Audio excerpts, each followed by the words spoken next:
Good morning. Today is the March 15th, 2023 Public Safety Committee meeting. Call to order. Ms. Peck, roll call.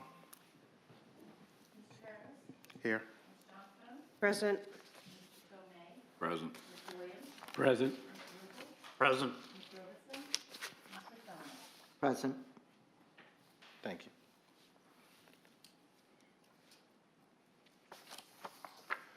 Next on the agenda is the approval minutes, Public Safety Committee meeting minutes of February 15th, 2023. Make a motion to approve. Second. Second. Have a motion to approve. Second. Any discussion, question? All in favor? Aye. All right, I'd have it. Citizens complaint.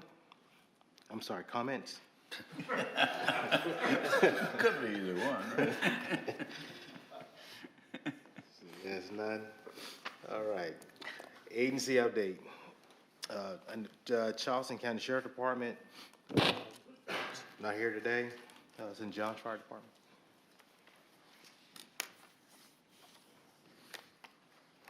Happy Wednesday, everybody. Have several things to share with you today. In our last commission meeting for St. John's Fire District last Monday, the commission passed our budget for fiscal year 24, which starts July 1 for us. What's important for specifically Kiowa Island in that budget is we are adding 3 FTE positions that are going to be operational battalion chief positions. So for a little historical perspective, we cover about 180 square miles, give or take, and we have 1 operational battalion chief that covers that entire area. So any incident that's on the more significant scale than just kind of some of our basic things, usually that battalion chief responds. So in a lot of ways, they kind of traverse the district several times. Currently, they are located on Maybank Highway. So if an incident, particularly a structure fire or something significant happens on Kiowa Island, they're coming from Maybank Highway. And obviously, the distance is a factor and traffic is a factor as well too. So as part of our kind of strategic planning for the next several years, and we were able to do it in this next budget year, is we're going to add 3 additional battalion chiefs. So we'll have 2 on per shift. So essentially we'll have a kind of a north and a south end battalion chief, and that battalion chief will be based out of our fire station number 4 that's on the Parkway by Sora Railroad. So we're very excited about that. That's going to help us operationally in a lot of ways, and then also help us with training and mentorship and a lot of other things as well too. So that battalion chief had a large span of control on a daily basis, and now we're taking that down to more where the companies are split 4 and 5, and they'll be concentrated on this area for incident response. Great. June 7th through 9th, and I think Mr. Edgerton can actually tell you a little bit more on the details on this too. We are going to host in this area, and we're the host department for what's called the South Carolina Heart. That's a helicopter aquatic rescue team. It's a state team that's run, I think, particularly out of the state fire marshal's office, but they've got a large contingent with the National Guard that will be doing some helicopter training in the Stono River in a couple areas around us as well too. And I think Rob's actually been sitting in those meetings specifically, so he can tell you a little bit more where that'll happen, but they have not done anything on the coast in probably about 10 years or so. So during that time, you will, I don't know Kiowa Island specifically, I'll let Rob speak to that, but you will see some Blackhawks and some other type of helicopters around as well too. These are the teams that go and if we had a major flooding event, rescue people off of roofs and things like that as well. So they work with the Coast Guard and all of our larger Metro Marine response partners in our area as well too. So we don't have a date yet. I mentioned last meeting, engine 704 is a new engine that'll be on Kiowa Island that was delivered. We're still waiting on some equipment due to some supply chain issues, but we do want to have an open house blessing when we're kind of ready to do that. So I expect that to happen in the next 2 months as well. So, but I'll let you know. So obviously everybody's invited there. So I think the only really significant incident we had in the last month was a man that appeared to have a medical episode and went off into the marsh off of the Parkway. Unfortunately, it was a negative outcome there, but between ourselves and EMS and everybody that responded were there within minutes and did all we could, but unfortunately, those outcomes happen sometimes prior to us getting there. So if anybody has any questions for me, I'd be happy to. Chief, I do have a question. The battalion chief position, is that working on a 24-hour rotation or? They'll Thank work you. on a 24-hour shift and then they're off for 48 hours. Thank you, sir. But we have an A, B, and C shift, and there'll be a new battalion chief for A, B, and C shift, So essentially, it's leadership coverage 24 hours. 365. Wonderful, thank you. Yep. Good. Thank you, Chief. Charleston County Emergency Medical Service.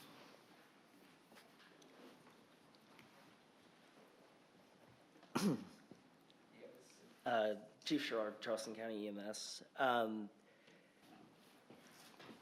For the month of February, looks like our response time continued to fall compared to previous years, down to 11:23. We did have one event that was over 20 minutes. It was 20 minutes and 1 second response time to ship watch. Our medic unit was coming from quarters on medic 10. However, it looks like they incidentally were dropped from the call for whatever reason and then added back 3 to 4 minutes later.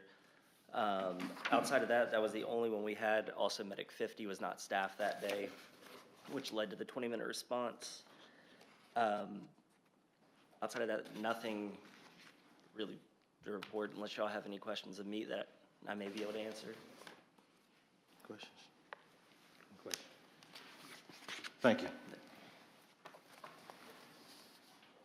Beach Patrol?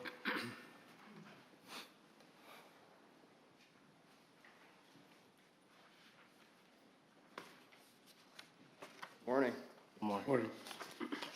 Cold for the beach today, but people are getting on the island more and more with spring breaks and the weather ultimately warming up. For February, the only real anomaly we had, actually 4 citations that we wrote through the beach patrol side. It was all related to one incident that it was just a dog in the dunes that had somebody become very uncooperative, and so it resulted in multiple tickets. But other than that, everything is pretty standard and in line with the trends from other years. Let's see. We did do, for the last week, we've been doing a rescue watercraft class, which is a jet ski class, and it's a new curriculum.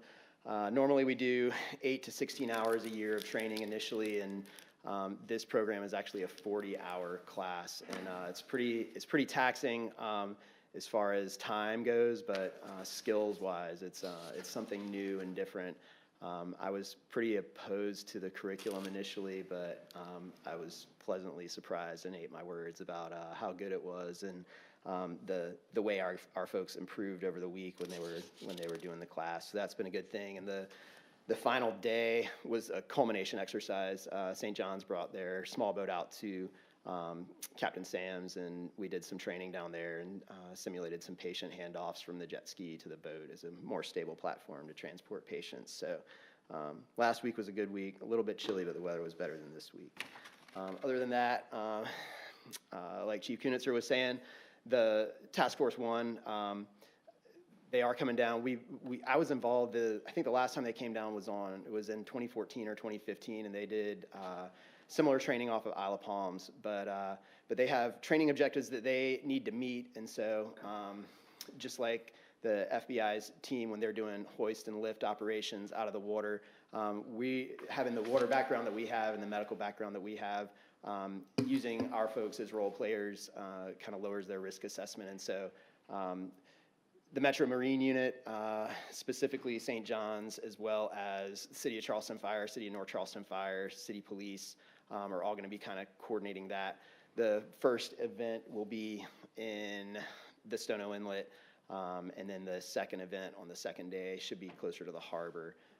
But they do have 3 Blackhawks and 2 smaller 60-foot or 40, I forget what the footage is. It's 2 smaller aircraft, but 5 helicopters, and they'll be bringing a contingent of those down and practicing lifting and hoisting and just their air and water operations. So that's all I have, unless y'all have any questions. Questions? No, I don't have any. No, thank you.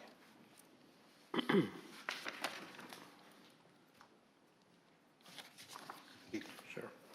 Security is fully staffed at the current time, which is great because we've been having some struggles like everyone else. We've added an additional patrol during daylights. We now have 2 full-time patrol vehicles out on the roads, so you should be seeing us more often and visible. We've changed our marking on the vehicles to be more visible, and we're also adding amber light bars to be more visible. The biggest project we have coming up is replacement of the pavers on the outbound lane on the Parkway at the main gate. That's going to start April 10th, and it is going to cause some traffic disruption leaving the island. We're meeting after this meeting with our engineer and Craig to talk about how to handle the intersection during that.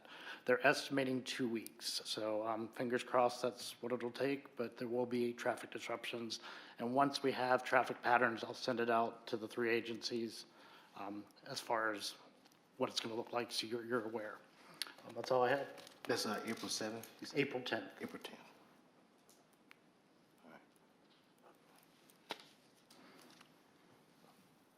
Okay. Any questions? Okay, thank you. Old business. We talked about it during the last meeting about the issues that we're having, but weddings, the request for weddings on the beach in the public access area. And I sent an email out about it. And the thing is, what can we do, because we don't have anything in writing online, as far as policy goes, procedures about wedding on the beach. And I think, like I said, the last time with us putting our head together, I think we can come up with something compromising as a recommendation to council. Any thoughts on that? Are you gonna try to model it after this St. Pete permit application? Yeah, well, we have there's 2 things we can do. We can either just say no, or we can actually have a limitation on the amount of people that can be on the beach and limited the amount of time that they can actually do the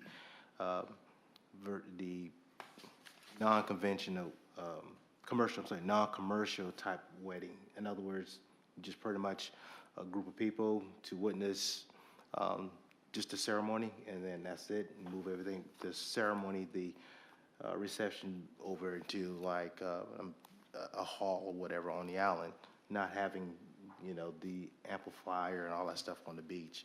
That's something that we can put in together as a recommendation to the council.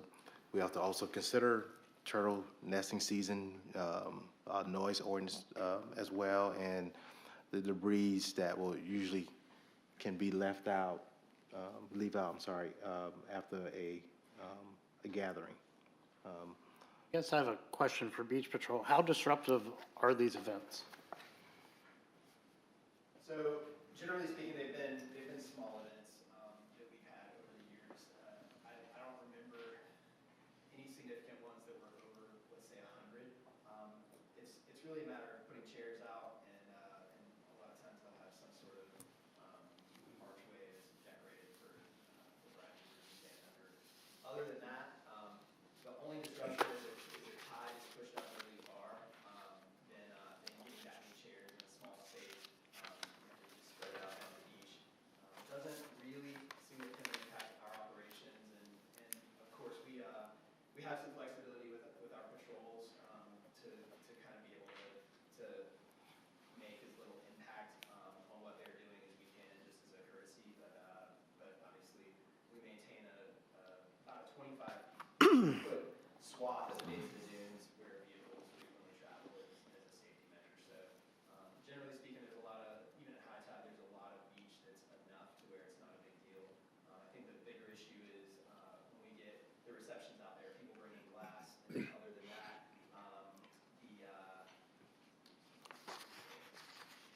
the glass, and then I'll do it in a second, but those are really the main issues for us. We've had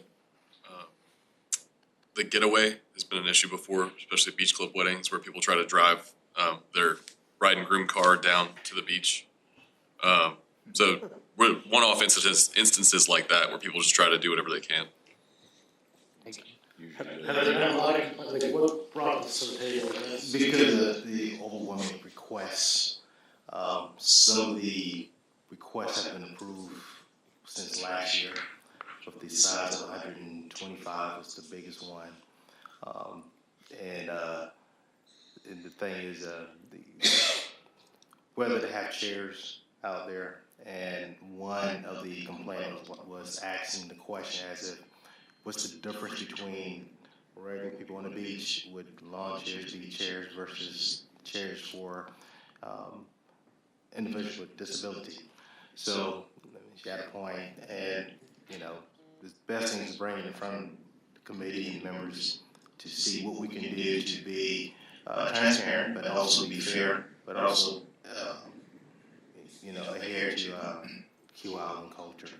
So and that's why I brought this up and found some stuff. I know Dwight made a good recommendation as well. And it's funny because his recommendation is similar to the application that some of the other beaches that we have around us, even one in Florida, where we can actually put limitations and restriction, which goes back to the vehicles being driven on the beach, the parking in the area as well. So, but we can also put some limitation on that as well.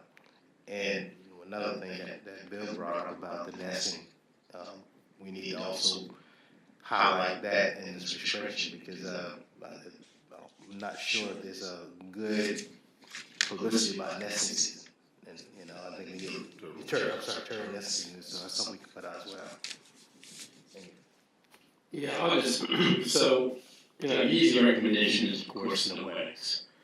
But barring that recommendation, I think the second would be control, because, again, with the rapid growth of Kiowa, I think some things that might not be a problem today can rapidly become a problem.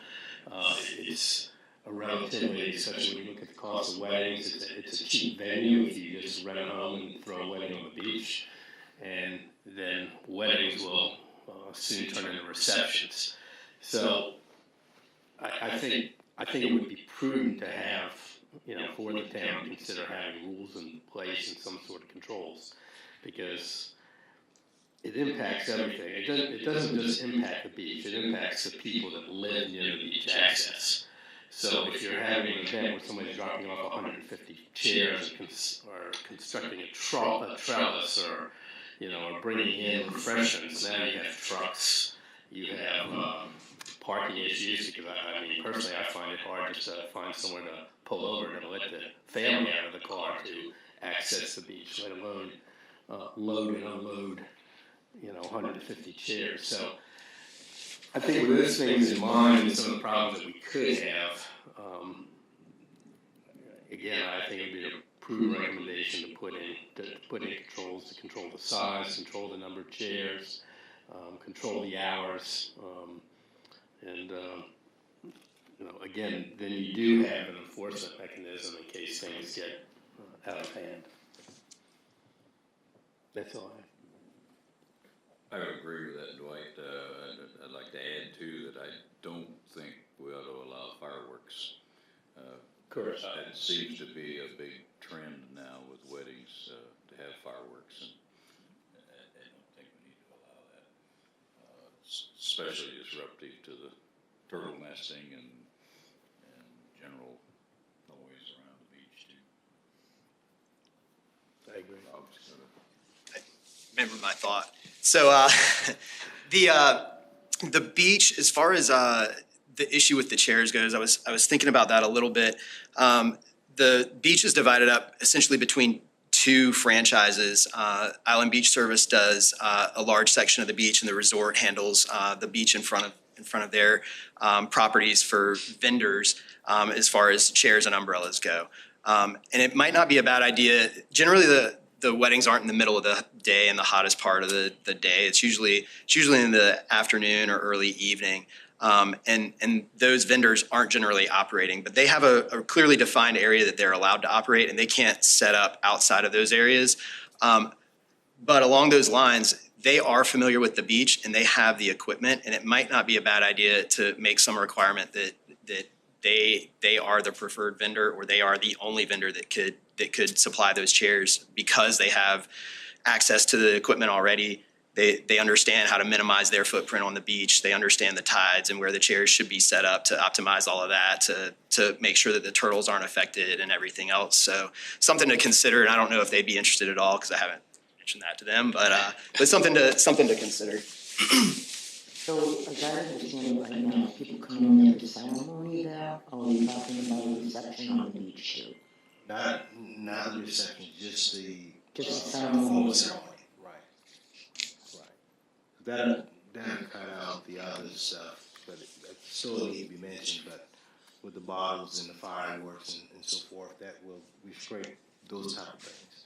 I think the biggest thing is people just wanna have the scenery picture on the beach, for the wedding and the wedding party versus the whole shebang, you're looking at the reception part of it. But I think we can also, again, limit, set a restriction on it.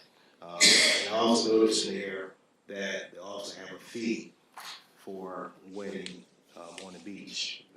And I know that's another thing that was mentioned, whether, you know, half a fee, half, a different fee compared to non-resident versus resident that apply for whatever, a permit to have a wedding on the beach.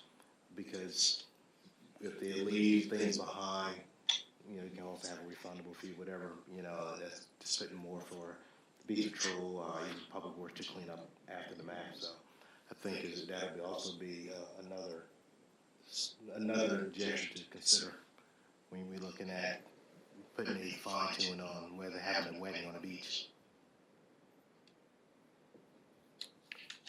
Yeah, I mean, I agree, if there's, you know, if there's permitting involved, there should be a fee involved, because obviously there's labor involved, you know, at the town level. There's, you know, the beach patrol, I mean, again, they're already being paid.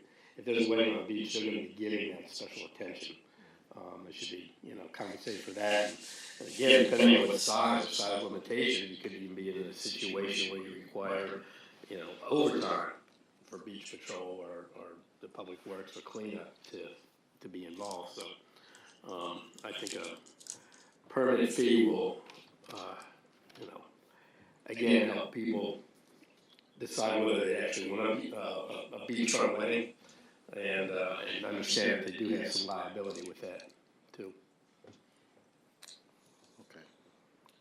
Do you know if the weddings are always done in a certain place in the beach? Are they always done in front of the sandcastle or the front of the Why, sanctuary? because there's a lot of weddings on there.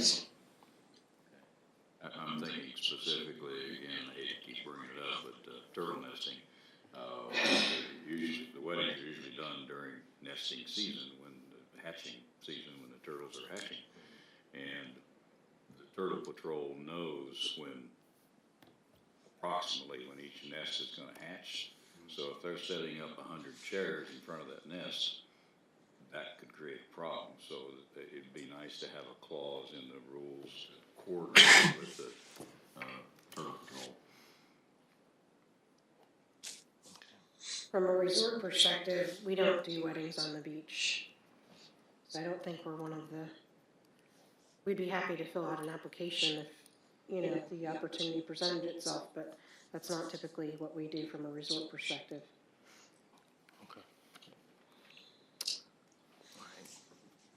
So what I'm hearing is we need to limit the size, permit fees, of course, the coordination with turtle patrol and turtle nesting. What would be a range of I know in the past, Stephanie has been saying more like 10 or less, and I've seen some of these documents, it goes from 20 to 50 to even 100, but anyway, but we can set that. So should we have a limit? Like what would be reasonable as a high versus the low? Talking about number of chairs? Number of participants. As well as chairs, yeah, as well as chairs, but also, but the size of individuals on the beach, not to include in chairs, but just the size. What would be a reasonable size? I put in, I think the email I sent out, I picked a number of 25 chairs because I knew that would accommodate any of those with disabilities. So you'd have, and it would also be a somewhat reasonable number to get to the beach and get back off the beach. Maybe by limiting the chairs in and of itself, you'll limit the number of people in a wedding. But otherwise, you could, have two limits again: the number of seated guests and the number of total guests. But I don't know what that upper number, the number of guests, I think often depends on how you're going to get to the venue. I mean, if you have 125 people at, I don't know, Boardwalk 40, whatever, where they're going to park. So. Yeah, I got the sitting park. Is there any indications, you said get over 100 requests? Say again? How many requests a year are we getting for weddings on the beach? Gosh, I'm just guessing. I would say last year was probably between 10 and 20. And I was just wondering, like, are there receptions being held in private homes? Are they utilizing, I mean, Kiewit has a ton of beautiful wedding venues. So there's a few that I can remember that this reception was done inside the actual home. There were some that was done inside the home, private homes, but that was the reception part of it. They wanted a whole wedding outside on the beach that was, close to the house. And that was a small group at that time. I think it was like 5, 6 or whatever. But it's a small number. Yeah, it's a small number. But 25 chairs is reasonable. The thing is the size, the group of individuals that's going to be out there. And we can tweak that and permit fees as well.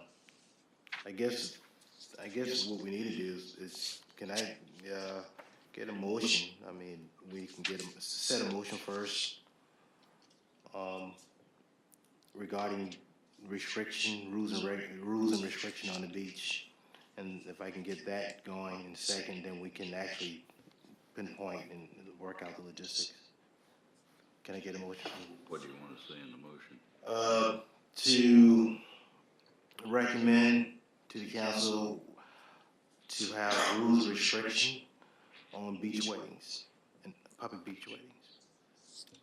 So, just let me ask, are we looking to make a decision today whether or not we're even going to allow weddings? Yes.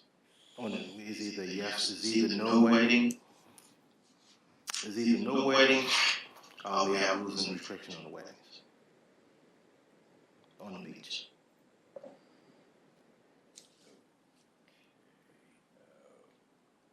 Are we ready to do that today, do you think?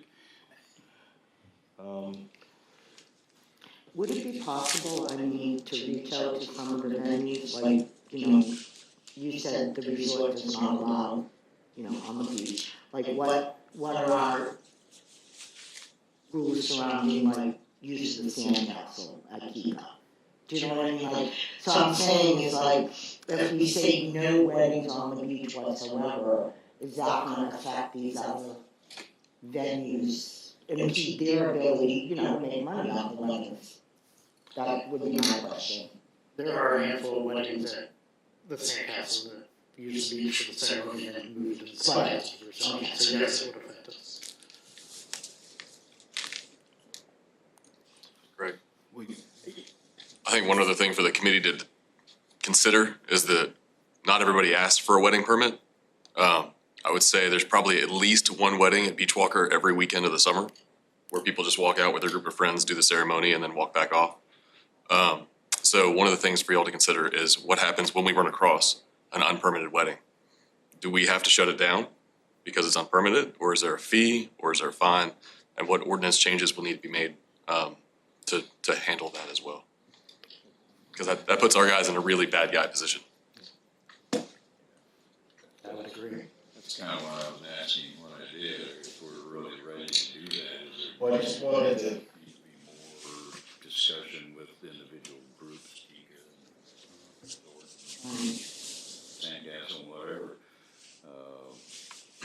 I mean, should we have just a brief working group to put together a, more concrete recommendation to the town?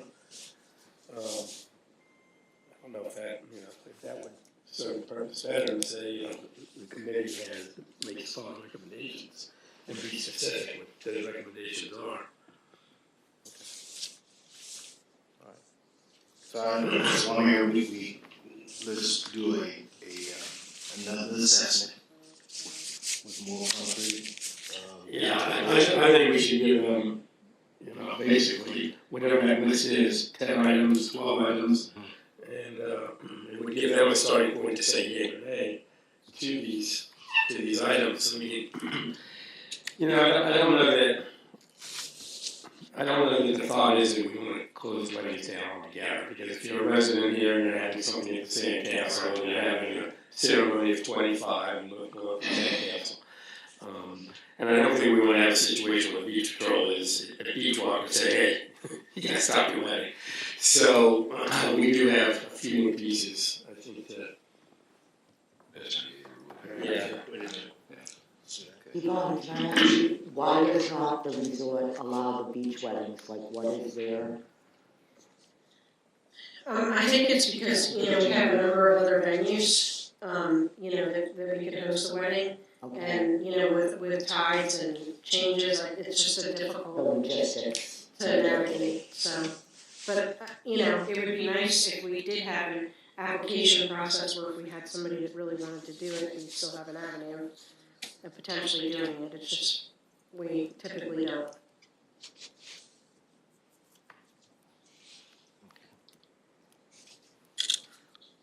I make a motion to allow weddings with some restrictions, and the committee dives deeper into what those restrictions will be.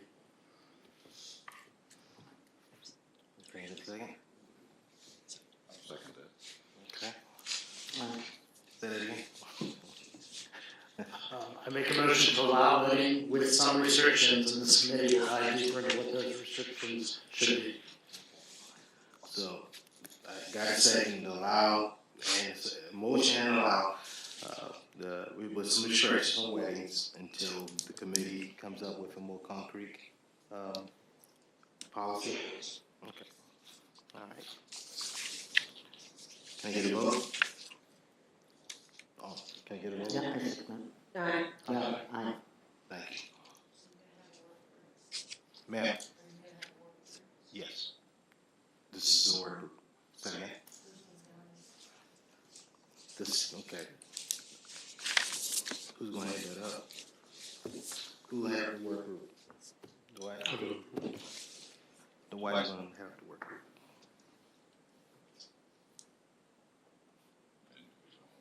Appoint members to that now, or ask? How do you wanna come up with the work group, I guess? Or is that all of us? I guess that's gonna be all of us. Okay.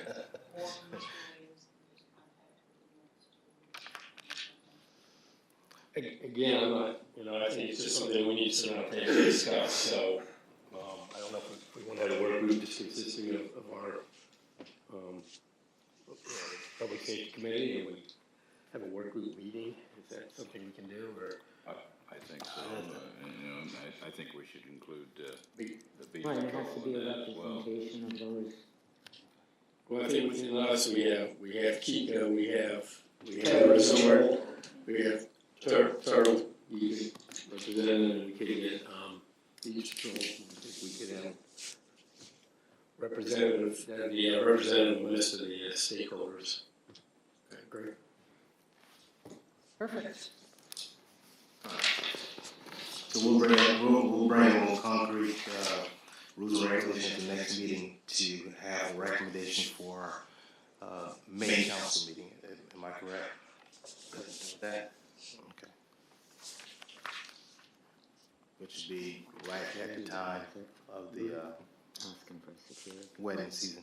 In the meantime, any of our decisions wouldn't affect the weddings that are already Right. scheduled, right? Correct.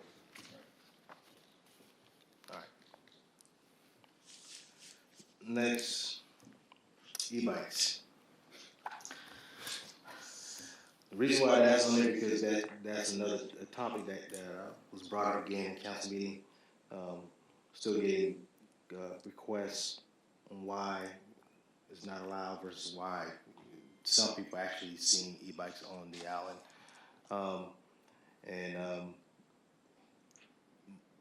As I stated before, even if the town says yes to e-bikes, we still have to go consider the KICA policies and regulations, and it put a strain on them if we decide to say yes, and you're gonna have people still trying to sneak e-bikes on the island. So, thoughts on the e-bikes? Just for the group to know, this is a hot topic for Kika. It's been all around Kika, as you've seen it. We had over 500 comments coming to our communications department. We're in the process of putting those in an Excel spreadsheet, favorable, unfavorable, or neutral. So we should have that hopefully by the end of this week. This is a topic that's going to be on the Safety and Security Committee. And most likely, I can't guarantee this is going to be a board decision, but I would think it would go out to a member vote at some point. But I will tell you that we've had some close calls with e-bikes. We've had our trails are very windy, not very wide. Little kids use the trails, older individuals walk the trails, and these e-bikes can get up to some high speeds. I'm not saying everyone would use it for that. We also have the ADA requirement. It's not a requirement yet, but we do have some citizens that probably could use e-bikes to get around. So it's a really hot topic for the board and KICA, and we are taking it seriously, and we're going to be bringing it full force with all the comments and probably end up taking a vote at some point. It's very hard for security we can't go through people's trunks, we can't go through their trailers, so people, wow, they're getting on the island. Well, they're coming in concealed and we don't know. So when we do see them, we're encouraging residents to call security, and we will send patrol out and tell them the rules and regulations, and if need be, fine them. But for now, this is something our board is discussing at length, and will be, again, coming up in the next month.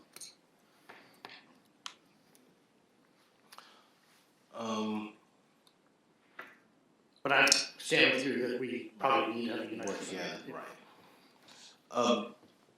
Chief, if you guys seen any incidents with e-bikes lately? We haven't specifically had any incidents with e-bikes. Kind of hard for us to track. I haven't heard of anything on the EMS side or anything of a collision or anything like that sort too.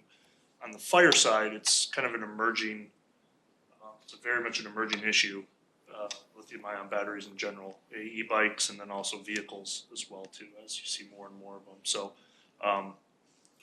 City of New York, which is obviously millions of people, has a pretty substantial issue with e-bikes just on the fire side, from improper charging and different battery types and different things like that are causing issues. So I kind of pulled some of our other members as well too. They haven't seemed to have any issues as well on the fire side. So something just to keep an eye on. Okay.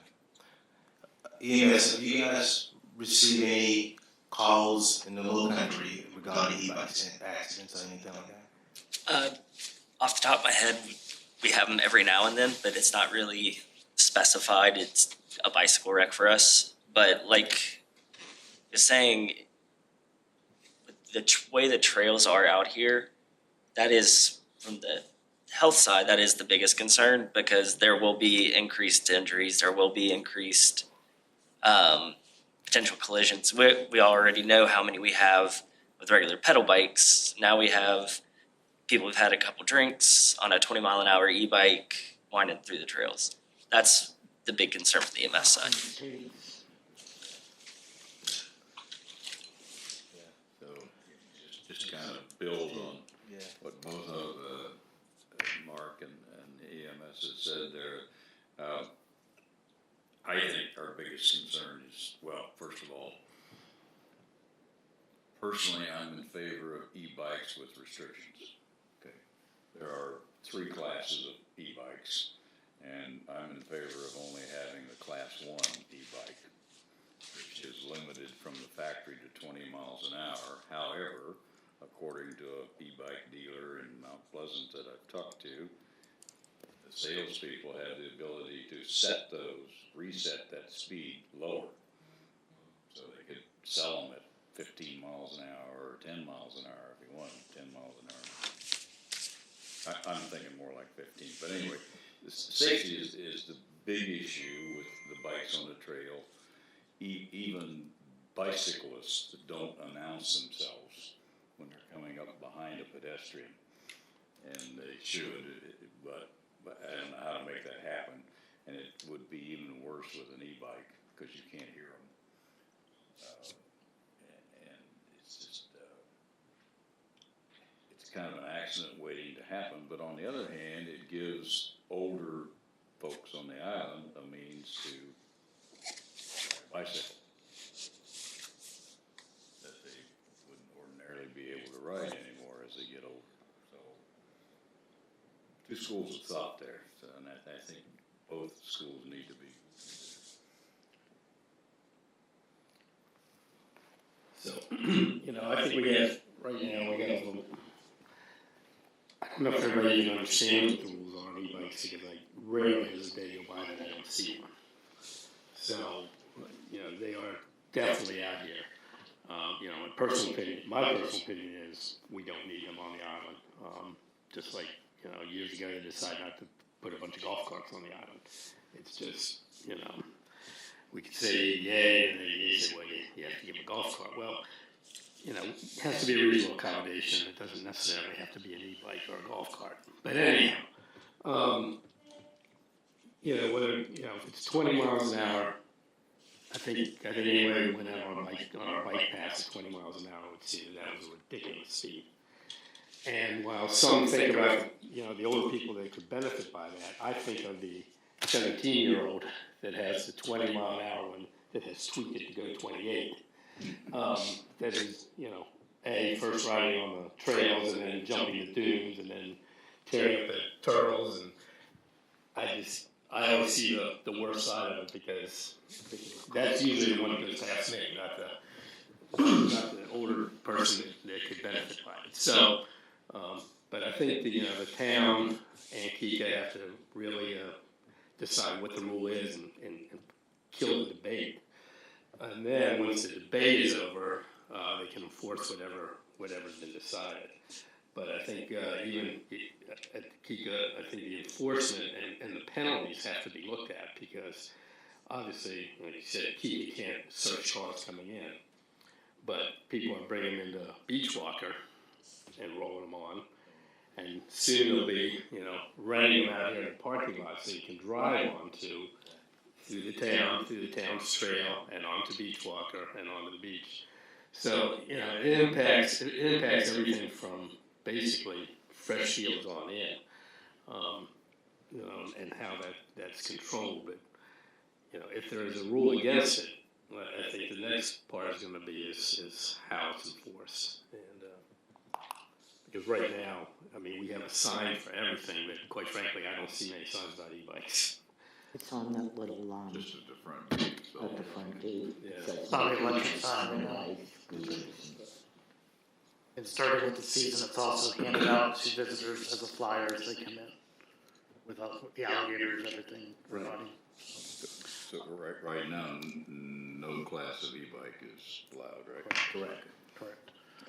With the debate coming in the next month or two, can we table this and see what happens with the debate? Yeah, make a motion. Make a motion to table this agenda item until the board, town council, and the task force look into it further.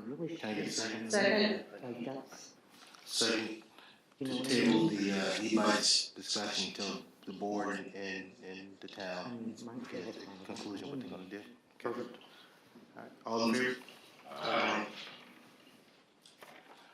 All right, emergency call box.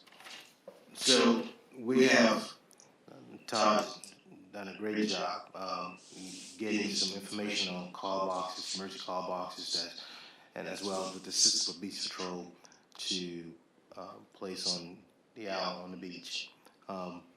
We have some logistics that we have to look at, and that's still being discussed and worked on. So we'll have something.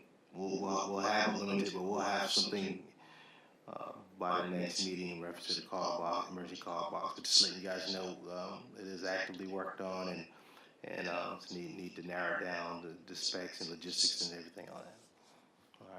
All right. Councilor, do you have anything you want to add to that? I do not think so. Okay. How many are we talking? That will be a discussion that we'll have to come up with In the once we see the costs and everything. So. I can tell you, ma'am, I can just tell you the current thought is for a test case of 2. One, definitely at Sandcastle. The other is yet to be determined. It may be at the Beach Club. But we're looking at 2 right now, just 2 for a test case. Thank you. Thank you. Next, new business, the Air Medicare contract renewal. Can I get a motion recommendation for renew the contract? Is there an increase in the fee or? No, sir. It's the same. I make a motion to approve the contract renewal. Can I get a second? Second. Any discussion? All in favor? Next item is work group for consulting firm. This work group for consulting firm is going to be the work group that's going to review the consulting firm to look into what is, in other words, what is the need for the town to establish a police department, Swan Police Department. This work group is going to review the listing of consulting firms and come up with a workflow chart, workflow in-depth RFP to have a recommendation to the council, hopefully by May.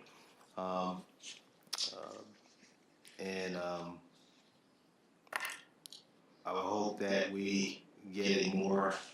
This work group also is going to make sure that the consulting firm focuses strictly just on law enforcement. I know we had one done about 10 years ago that looked at EMS, fire, and police. But this one's going to be strictly just for law enforcement purpose.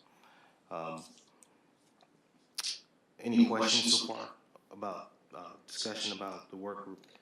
So, just a question, so this is a work group to select a consulting firm? Yes. Or to help build the RFP? Select the consultant firm and also the system build the RFP. Any questions? So this will be similar to the PSSI study we did, Correct. except for this will just be law enforcement centered. 4%, correct. Correct. Any questions, discussions, comments?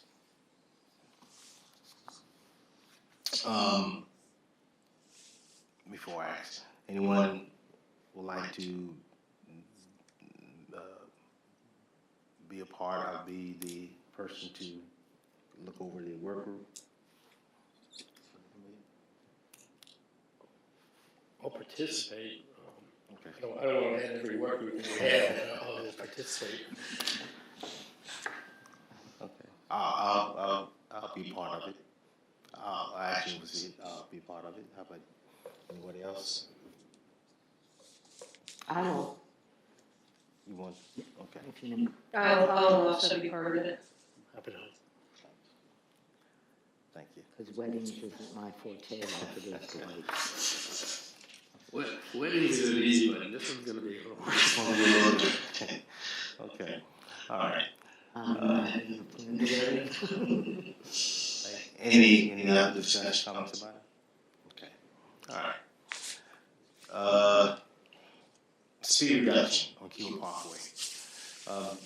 That's becoming another complaint, concern about the speed on Key Island Parkway leading to the gate, as well as leaving out the gate.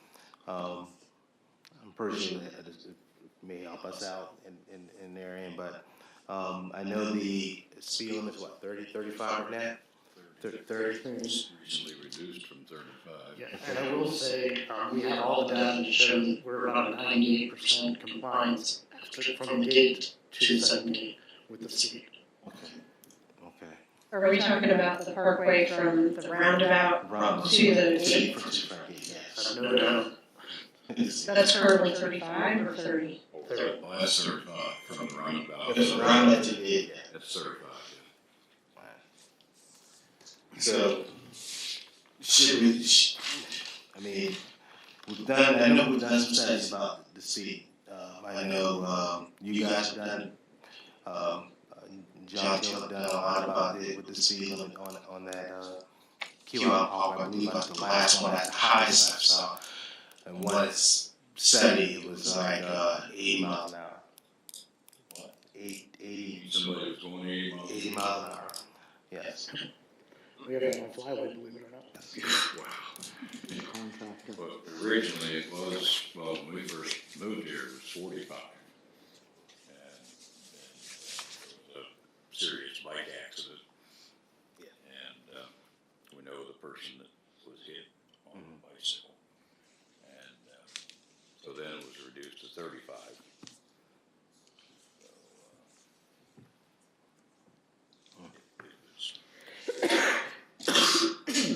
Forced. That's the other thing is the Unfortunately, ridiculous.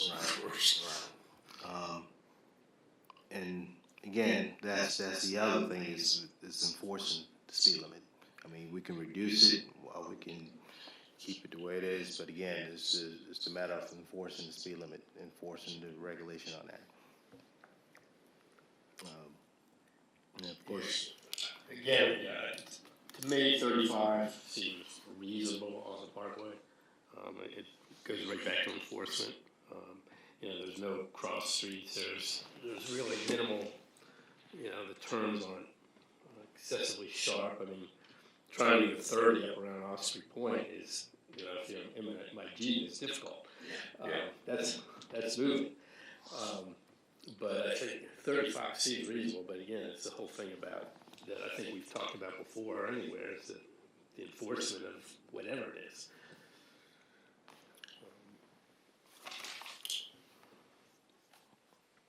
And that takes you back to your work group for the consulting firm. I think 35 is a reasonable speed. I agree. Yeah, I don't think a speed reduction is going to accomplish anything other than, if it's endorsed, then 35 is fine, okay. Well, there's a lot of enforcement going on at the bottom of the flyway, I'll tell you that much. Every single Wednesday. There you go. Kind of change it up, because all the neighbors know you're here on Wednesday. I'll work on that. All right, can I get a motion to keep the speed limit the way it is? And I make a motion to keep 35 from the roundabout to the gate on Keel Parkway. I'll second that. second is a motion, second that keeping the speed limit at 35 on Keel Parkway. All right. Moving to the next. I'm sorry, vote. All in favor? Aye. Thank you. All right. Chairman update. So, just one small thing, just to let you guys know, appreciate everybody's aware. The Sheriff Department have created an 11th district, which consider just Key Island as well as Seabrook and Betsy Garrison. She wanted to terminate the permanent contract, which will be in effect June 1st. But she also applied that there will be, 2 officers, 2 deputies and a sergeant, utilizing the same hours that we used to have for the program, which is 7 to 7. Which still will be great to still have the deputies working from 7 to 7 in this area, as well as Seabrook, the Betsy Harrison Parkway as well. Just to let you guys know, we've already have considered another agency to also partake in the permanent contract, and will go into effect in June as well. So the town has already put things in place and to continue to support the safety mechanism and security of the island. If there's any questions, you feel free to, can ask me about it. Can you share which agency? Say that again? Can you share which agency? Not at this time. But we will have everything set in place for the transition. So Charleston County contract ends June 1st and a new agency will pick up June 1st? Yes. A law enforcement agency. Yes. Any question? Any other question? Sounds good.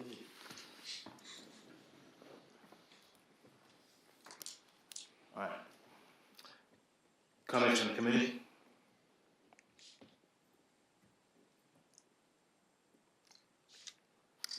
Make a motion to adjourn? Second. Second. Meeting adjourned.